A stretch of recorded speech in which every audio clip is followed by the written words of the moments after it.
What's your end of day routine?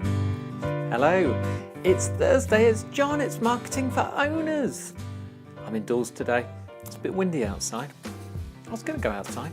In fact, the weather people said it's going to be dead sunny. They lied. There's a thing. Do they ever do that?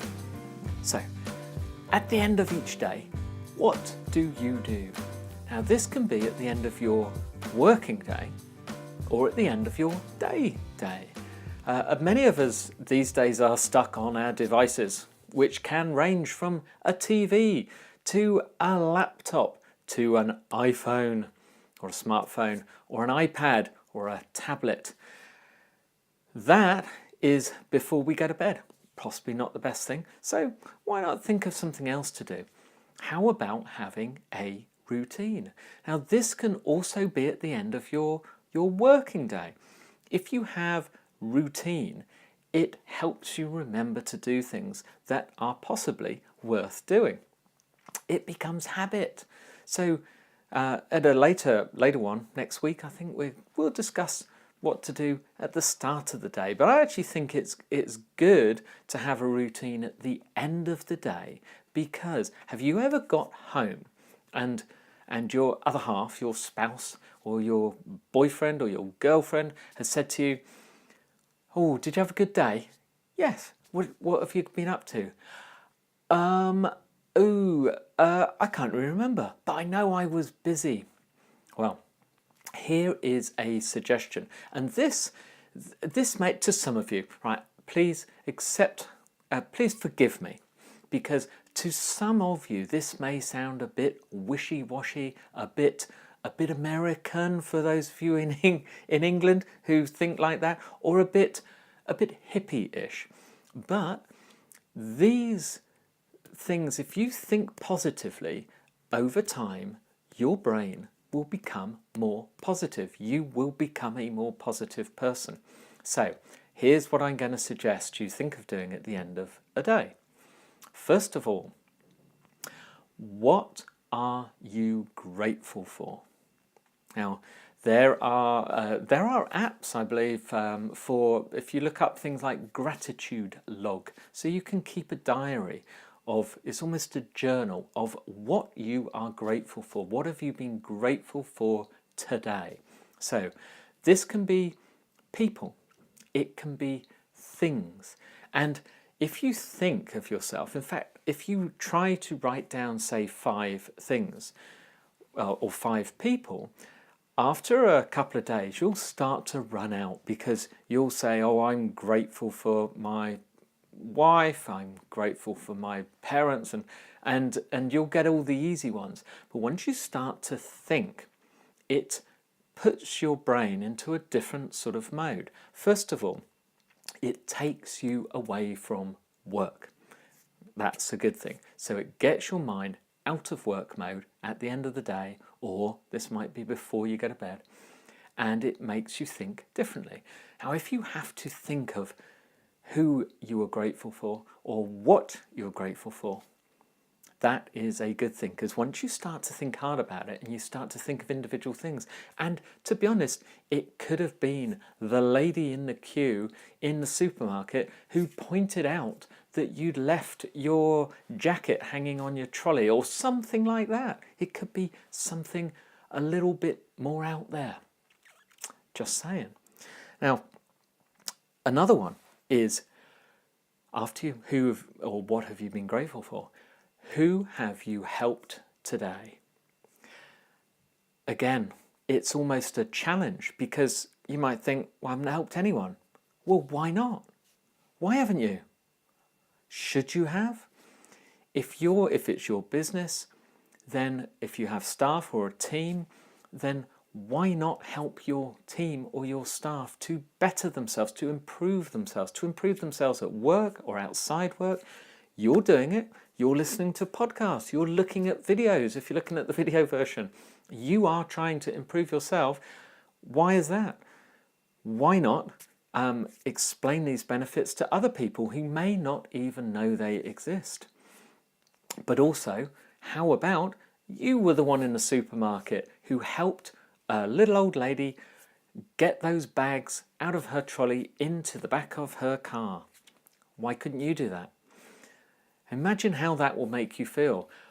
When you're in McDonald's, how about going up to the person who is cleaning up, doing a thankless task, standing there, no one cares, they're dumping all their rubbish over and their trays, and they're having to wipe up and clean up. Why not go over there, touch her arm and say, hey, thanks for cleaning all this up. Makes it better for everyone. Imagine how that will make them feel. And then imagine that smile and imagine how that will make you feel. Try and make that a daily habit and record it. So don't just do it, remember what you're doing. Then how about what did you achieve today? Now, personally, I use a little free online tool called idonethis.com. I've mentioned it before. I've used it for years and I fill in what I have done today. So I have a permanent record of what I did. So if I get home and someone asks me, what did you do?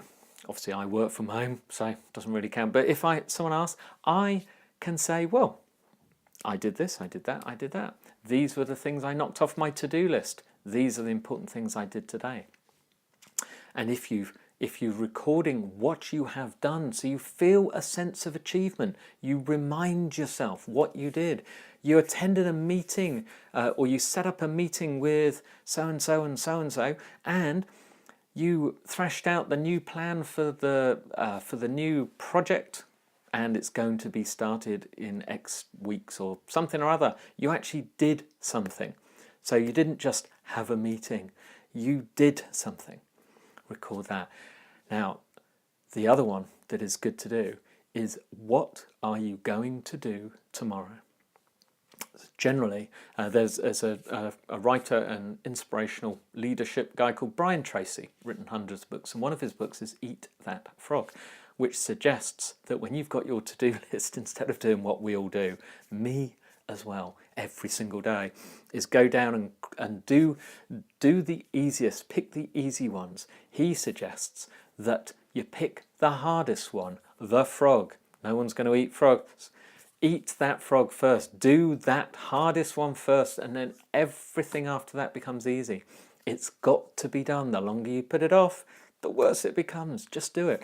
So, but decide what you are going to do before the day starts, because once you get to the day tomorrow, that's more time and that's more thinking and it's more possible procrastination.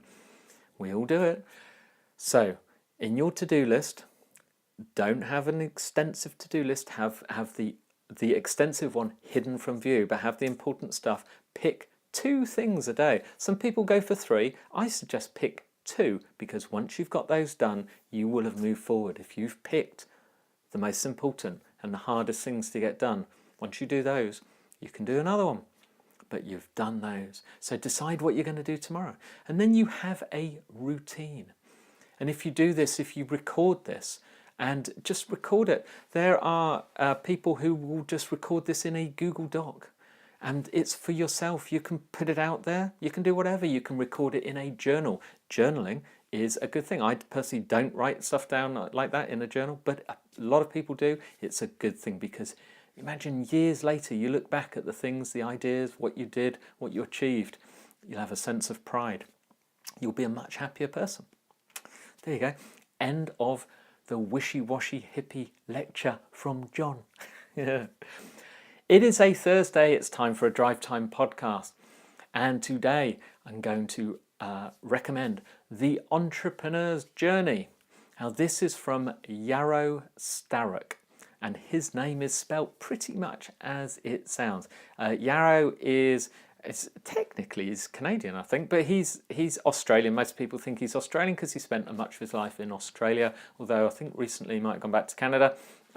He is a very, very likable guy, and he has gone through an entrepreneurial journey, and he's diaried it. He's a very well-known entrepreneurial blogger.